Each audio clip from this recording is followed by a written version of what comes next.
Chuck, it's great to see you today. Thanks, Jason. Great to see you. So, Chuck, listen, you were in the Navy SEALs. More than that, you were a squadron leader. So, you've got lots of background in the military. More than that, you followed the war in Ukraine very carefully. So, recently, I've seen a lot of very alarming news as to what's going on in southern Ukraine. What should we make about it? Well, the latest news is out of a large town, a very small city uh, called Velyka, Novosilka. It was a place that has been associated with the ongoing struggle at Vuhledar, which is about 50 kilometers to the east. The Russians have been trying to take Velyka Novosilka for about 3.5 years. In this battle zone, conservatively, Russian losses are north of 50,000 casualties. So, about what the U.S. lost in the entire Vietnam War, just in the section of the battlefield. Ukraine has been fighting an attritional fight here, meaning they have stayed in the fight because this has been a very good place to kill Russians. That's what an attritional battle is. Within the last 36 to 48 hours, Ukraine has done something that is one of the most difficult things to do in modern warfare, and that is to break contact with the enemy, disengage, and retire in an orderly manner. Which means the Russians rolled into what's left of Velyka Novosilka.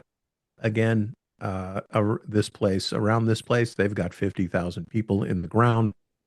One of the things that makes this, if anyone were to try to cast this somehow as a Ukrainian defeat, I'd remind them to take a look at the maps before, after, and during this disengagement.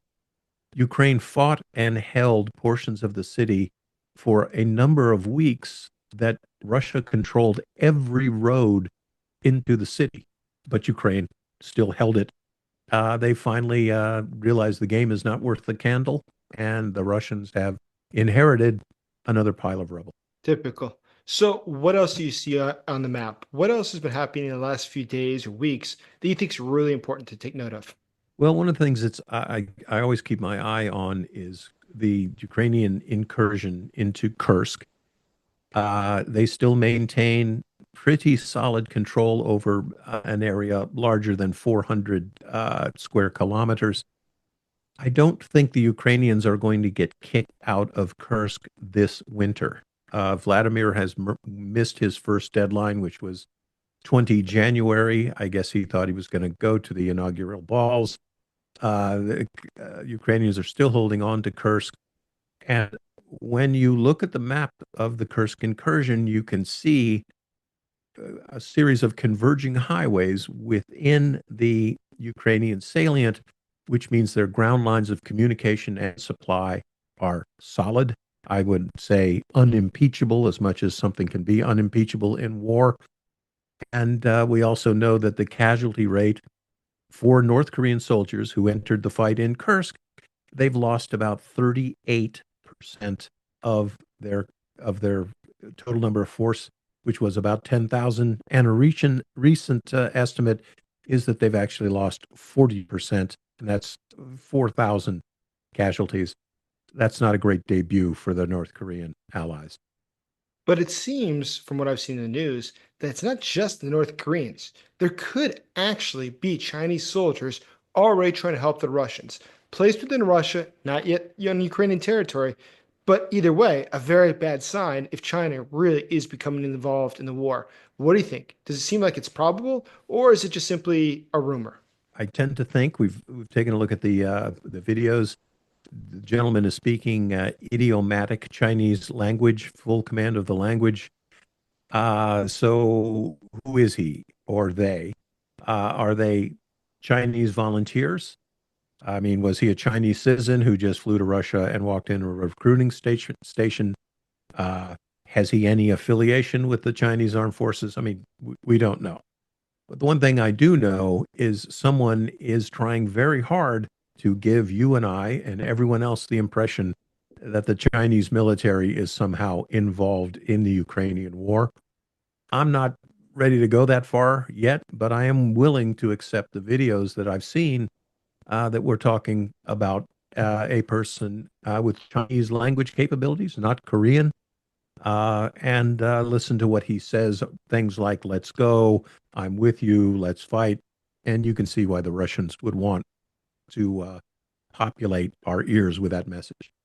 So it would seem, though, that Russia has had exactly the problems that we predicted this winter. The morale is bad, the soldiers are not happy, they're losing large numbers, just incredible quantities of soldiers being killed or maimed. So is this winter working out the way that you expected it to? Yeah, it is pretty much.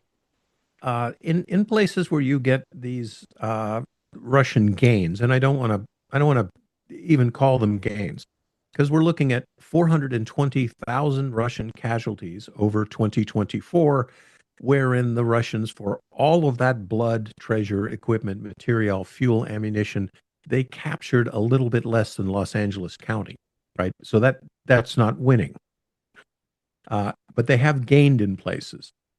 And for example, it's a good time to bring up Velyka Novosilka. Ukraine deciding there's no point in holding on to a town that the Russians control all the roads into. So as Ukraine finds these places that it can shorten its lines, and turning over Velyka Novosilka to the Russians, there's no place to go from there, right? They already have all the roads. They cannot go to the northwest. There are no roads. And there isn't even any cover, Jason. There's no trees. So it's going about the way I thought it would go. And unfortunately, as you and I spoke exactly a year ago, when Mike Johnson got himself in front of the gravy train and stopped it, this last year, 2024, has gone exactly the way you and I talked about it 1 year ago. It is tragic. So looking ahead, though, what can Ukraine do? Do you see any signs that they're lacking what they need in order to win? Or do you see any signs that perhaps the Russian side is also lacking a lot of what they need to win? Who do you think's the most undersupported at this point? Well, Ukraine is definitely the most undersupported. But I would say this, and this kind of turns the argument on its head. At this point, right now, the Russian armed forces are weaker than they have ever been since World War II. Well, why do I say that? Well, they're approaching 700,000 casualties in this war, right? Those are global war levels of casualties for 1,200 days, give or take, of fighting. They've lost almost 10,000 tanks, right? There are 4 or 5 major NATO allies that Russia has lost the equivalent of their entire armed forces. Everyone in the Royal Navy, Marines they're all dead. All of the tanks that Britain owned, dead. The same with the Italian army, the German army. You can see they burned through the armies of 3 NATO partners and equivalent. So the Russian force, even though it is moving inconsequentially, the territorial needle, the apparatus, the armed force, the gizmo is giving out. It's being hollowed out. I am hoping that the United States, and it's going to take a world leader to step in and change the supply dynamic to put Ukraine on the offensive, and then we're going to see just how much army Putin has left, and it isn't that much. So, Chuck, we talked a lot about the fact that the Russian military has suffered with very low morale and that this winter was going to be especially bleak. Now, what signs should we look for that the morale in the military is falling apart? Or what signs have you seen that it's very, very low in the Russian military? Well, there are a number, and here's one to lead with: self-harm within the Russian military. Okay, traditionally, if you wanted to get out of military service and you're in the front line, you shoot yourself in the foot, right? Or you shoot yourself in the hand and you get taken off the line, right? This is what malingerers have done since the Napoleonic Wars. It's an indicator. And, unfortunately, there are lots of videos that people can see on the internet, hundreds, perhaps thousands of Russian soldiers killing themselves, not shooting themselves in the foot, killing themselves. Why? You shoot yourself in the foot, they're going to give you a pair of crutches and continue with your career on the battlefront. These people are killing themselves because they are absolutely without hope. There's going to be no rest, no rotation, no hot food, no reinforcements, no nothing. Okay, that's one indicator. Second indicator is the gulf between the rank and file Russian soldiers and their command structure, right? These soldiers know they get briefed up for an operation, and these are the scientific numbers. Every time a Russian force comes in contact with a Ukrainian force, the Russians lose somewhere between 30 and 100% of the force. Okay, nobody wants to see the colonel come down and give a brief, which is why we have dozens of examples of colonels, majors, lieutenant colonels, captains, lieutenants being killed by their men. Wow. We've even seen it at recruiting stations where a recruit pulls something out of his pocket and starts killing as many people as he can. Again, these are the signs of an army and an organization that's in its end state, right? What's another thing I look at? You drive 100 Russian vehicles into contact with the Ukrainians, 38% of them are abandoned by their crews. They don't fight. They stop, open all the hatches, and run away. Okay? This isn't what winning looks like.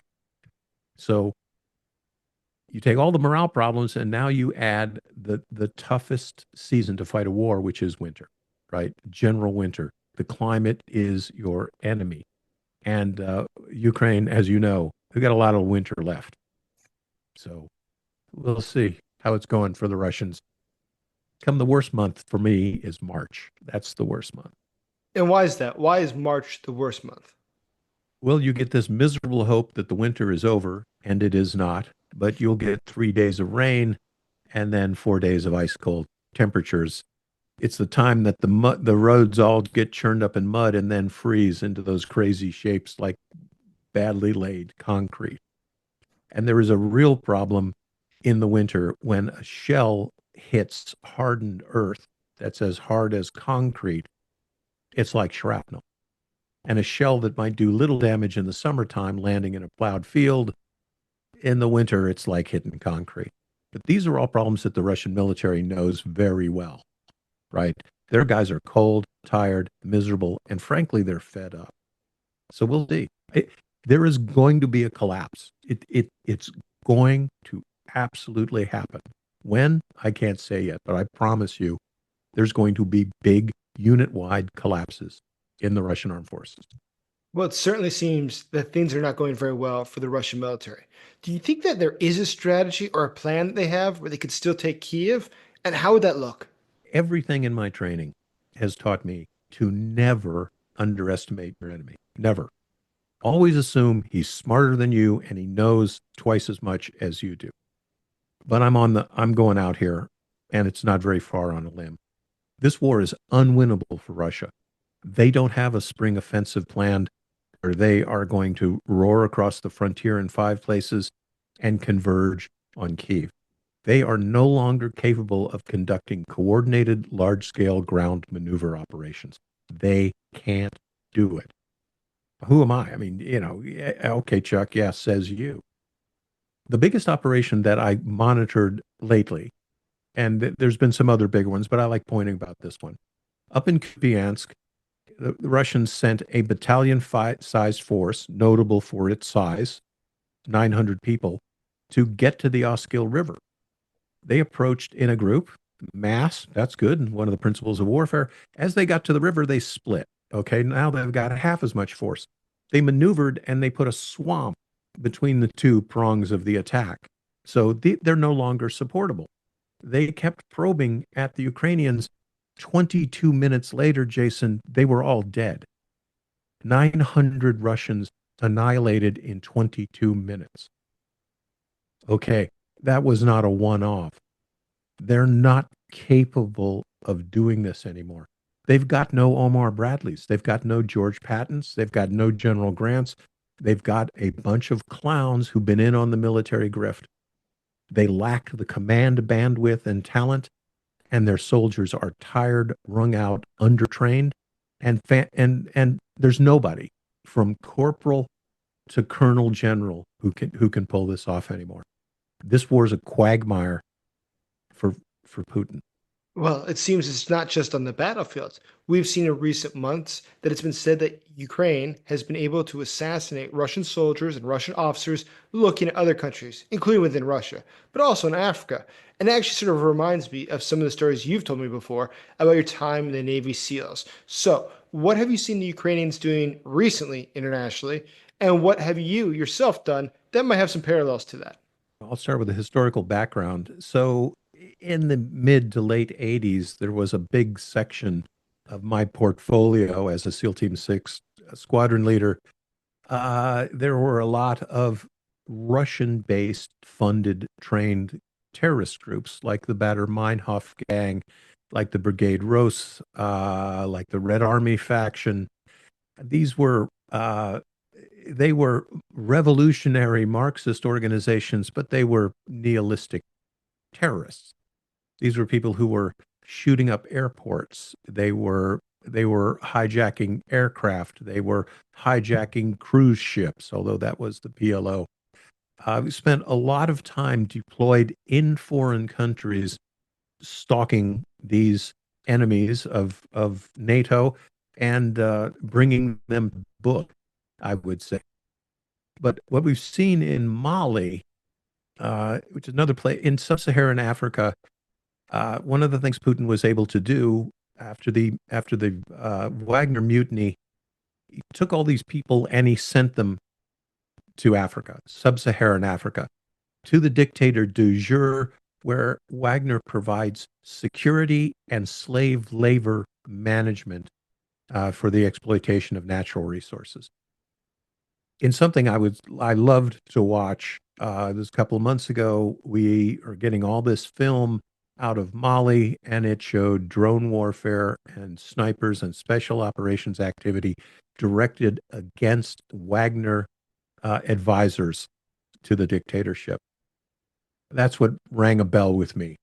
Those are exactly the kind of things when you have boys trained to the level of General Budanov's men, you can send them into these countries and they can prosecute these targets. What's so interesting to me is, this changes the balance.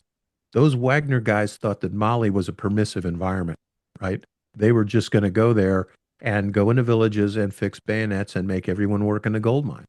But that didn't happen. So one thing I wanted to ask you, we focus a lot on Ukraine, but there are a lot of places in the world where things are going bad for Putin right now. Not just in Syria, not just as we spoke about in Mali, but also in the traditional sphere of Russia. And I'd love you to consider that because that has an effect on the war in Ukraine. Sure, absolutely. The fact is, things are not going very well for Russia. And just like we saw when the Soviet Union collapsed, there became a point where it usually had influence, specifically in Eastern Europe, but it was no longer able to, economically or militarily, prop up the regimes there. And they eventually fell. Now, we saw what happened recently with the downfall of the Assad regime in Syria. Assad, they were sure was solid. They had put a lot of money and a lot of time into his regime. But you know what? It fell. And so what that means, it has consequences. Obviously, it means that they're not going to be able to help their partners in countries like Niger, in countries like Burkina Faso or Mali, all countries where they assisted in overthrowing the governments there. So that puts them on the outs. But then in the former Soviet space, let's look at that. In Eastern Asia, or sorry, Central Asia, we've seen a big change there as well. Countries there are becoming more and more distant from Russia. They realize that Russia poses a threat to them. And who's moving in? The Chinese. The Chinese realize that this is a golden opportunity. Russia simply doesn't have the capacity to be providing the support that it was able to before. And more than that, who's taking economic advantage? There's lots of Turkish businessmen moving there as well. As you know, Central Asia is Turkic. And so what has happened is that Russia is being sort of pushed off the grand chessboard. We look what's happening in Latin America. We see similar things there. We see that the leftist governments that have been countries like Argentina are no longer in power. In the case of Brazil, we see it moving in the same direction. In the case of what we see happening in Nicaragua, where they've been thrown out a lot of foreigners because the dictator there is just afraid that, you know what, Russia's not going to be able to back me anymore. We see in the case of Cuba, their entire power grid is expected to go down at some point in the near future, a country that always depended on Russia. So when we look at what's happening across the entire chessboard, we see what's going on. There's no way that somebody could argue that Russia is in the state to be able to expand or to be able to do more. In fact, aside from the long-term historic relationships it has with many countries due to the Soviet Union, outside of that, it's not developing new friends. And it would really seem that the Chinese are just sort of taking advantage of the situation. And though they say that they're friends and allies, we don't see them jumping out to really put their lives at risk or to really risk even economic relations with the United States or with Europe. So I don't see how somebody could come to the conclusion that Russia is an ascendancy. Quite the opposite. It would seem that Russia right now is in a very bad state, and it's getting worse. So what do you think, though? Do you think it's really possible that going ahead, the Chinese are going to try to change that dynamic and that they will become involved more deeply? Or do you think it's just going to be, as we saw today, the rumor that there's a Chinese soldier or soldiers who might be inside of Russia for training or assisting the Russian military? Do you think that the Chinese would really ever go all in? I don't think they would. And again, this is, you and I talk about the wilderness of mirrors, which used to be, of course, espionage, but now information and information warfare is the wilderness of mirrors. Russia wants desperately to give the impression that China looks favorably upon its military adventurism in Ukraine. Okay. There's a really interesting dynamic, and I'm very glad we got to wander over here and talk about this. There are a lot of foreign policy and geopolitical reversals for Russia. Losing Syria was so important because now they've got to make completely different arrangements to support their imperial ambitions in Africa, right? Syria was the perfect place to do that. The intermediate stop, not anymore. Little bit of number that I loved, couldn't believe at first. Defense Intelligence UK stating that 95% of Russian military capability is directed into Ukraine. That leaves 5%, which is the maintenance number, of capability to respond to any other place in the world where it has strategic interests. So something goes totally sideways in Burkina Faso, things are bad for Russia. They can't do anything about it. What will China do? I think China is going to just watch Russia wheeze and hump and clatter down the road of their own diminution. And again, Putin is totally in control of this monolithic Russia until the instant that he isn't. And the whole thing is going to fly to pieces. Just as we watched the Soviet Union fly to pieces in the course of 10 days? So you and I lived through that again. And Putin gets up every morning and hopes, I hope I don't wind up like Ceausescu, Gaddafi, Saddam Hussein. Just name the dictators, Caligula. It goes back that far. So I think you're absolutely right. And the only thing that he really worries about is his own security. We see that Vladimir Putin obviously doesn't care about his own citizens or what's best for them. And he doesn't care about his own soldiers. He cares about Vladimir Putin first and foremost. So it must be very hard, though, all the same, when he looks around and sees that part of Russia today is being occupied. And incredibly, Ukraine continues to strike using drones throughout Russia. Specifically, Ryazan has been taking a lot of hits. What do you make of that? Yeah, this is, we've got something coming out for the Kyiv on this exactly. Drone warfare is coming out from the Kyiv Post this week on the latest point of impact. This is the first time in history that any nation without a strategic air force, without a bomber force, has carried out strategic air campaign against another nation, and it doesn't have an air force. So it's a good thing to get on Razan here just for a moment. It is sort of the highlight of a very active strategic drone attack month, the month of January for Ukraine. They have hit the the oil distillery at Razan, the bunkering and storage facilities, and critically the pumping arrangements and the nearby power station.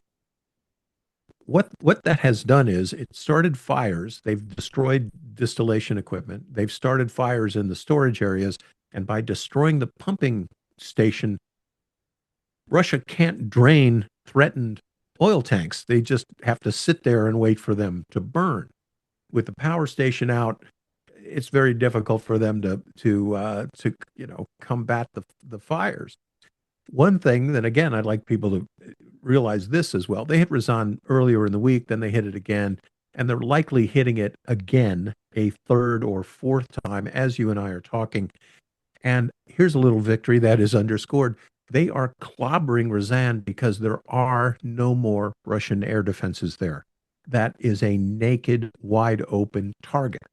And this is also the modus operandi of Ukraine.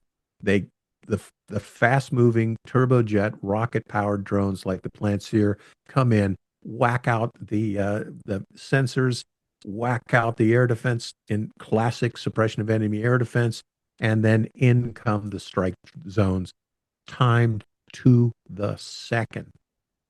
So Putin's also watching his biggest moneymaker go up in flames. And I'm always glad to see that because he's all about the money.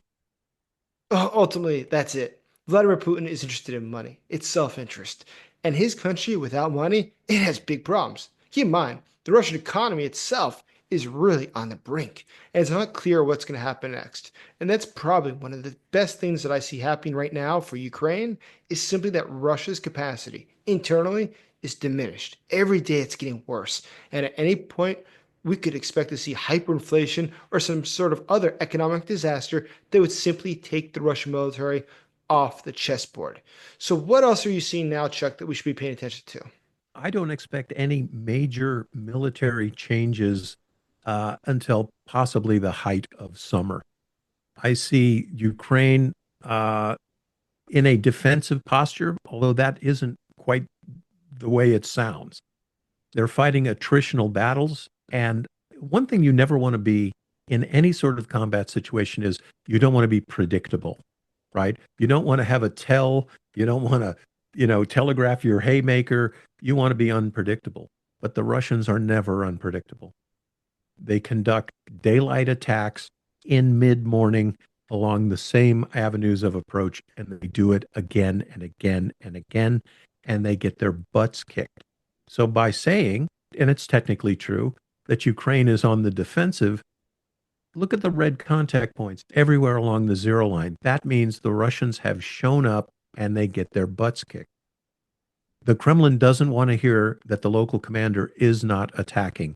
So they are wasting their resources, manpower, fuel, vehicles, ammunition, everything up in smoke, conducting hundreds of pinpoint attacks that aren't working.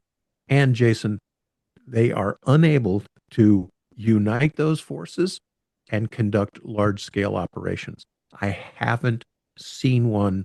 The largest one I saw was 18 months ago, a six-prong attack around Kremenna, and it was sequential, right? Not all together. 1, 2, 3. They can't do it. They don't have it. It isn't going to happen. This is Vietnam, 1970. And who's going to win the war? Well, it isn't going to be Uncle Sam. So overall, though, one of the things that you've mentioned before, and I think is a very interesting thing, is the role of drones in this war. So let me ask you about that. What is the role that drones have played? What's been the most unexpected aspect of that? And what else do you see? The most amazing thing to me is that 1,000 days ago, uh, nobody, nobody at the Rand Corporation, nobody at Raytheon, nobody, no evil genius at DARPA Nobody thought that a first-person drone with an RPG warhead on it was going to become the most viable anti-tank weapon that exists on the battlefield, right? Why would Raytheon think of that when when a Javelin missile costs $270,000 and a FPV drone all in costs you $2,000? Ukraine's use of drones, both as surface warfare devices, they functionally defeated the Black Sea flotilla. It is in Novorossiysk. It's never going to coming out again. And the capability and the capability of the Ukrainians to push the technological envelope, and also the capabilities of these drones that can do everything from hunt an individual soldier on the battlefield, hunt an individual vehicle, to traveling 1,000 kilometers into Russia and hitting a 20-story building on the balcony of a specific target they want to engage. That is like H.G. Wells stuff. And none of it, we're so used to it now, none of it happened before. It's the most important weapon system, I think, that Ukraine has, and it is vital. It is a force multiplier. It is the rocks in David's sling. It's so important that they have them, and it's so important that they get more of them. I agree with you. Drones are absolutely critical for Ukraine. So are they receiving enough of them now, or what's your analysis? The Ukrainians are on par to be producing 30% of their own armament needs within a year. That leaves 70%. Ukrainian drones are the best in the world. If you were a general in some foreign nation, you're going to want the systems that Ukraine has produced that have proved themselves against the best Russian countermeasures, etc. It's something that is the marker of this war. Analogous to the Spanish Civil War, that was the precursor to World War II. We saw the debut of all of the weapons, the tactics, the changing modalities of war. We got a foretaste of them in the Spanish-American War. There's still a lot of the 21st century left, right? 80 years. War going forward is going to look like some variation now of the war in Ukraine. But you ask what those wars are going to be like, it's going to be drones, drones, drones, drones. Absolutely the case. And as you know, Chuck, right now I've recently started trying to help the Ukrainian military to get more drones. When I was in Kursk, Russia, I was able to go with a friend of our organization who's been on the Kyiv post before to deliver drones to the Ukrainian soldiers. These drones, which are not being used to attack Russian positions, but to defend the lives of Ukrainian soldiers by identifying where the Russian positions are and also to help with medical evacuations. It's critical in saving the lives of Ukrainian soldiers. And that's why below this video, I'll include a link to that fundraiser as we are trying to preserve the lives of Ukrainian soldiers who are fighting for the freedom against Russian fascism. So Chuck, it was really great to see you today. Hey, thanks, Jason. Good to be on with you, and stay safe. I'll see you again. See you soon, Chuck.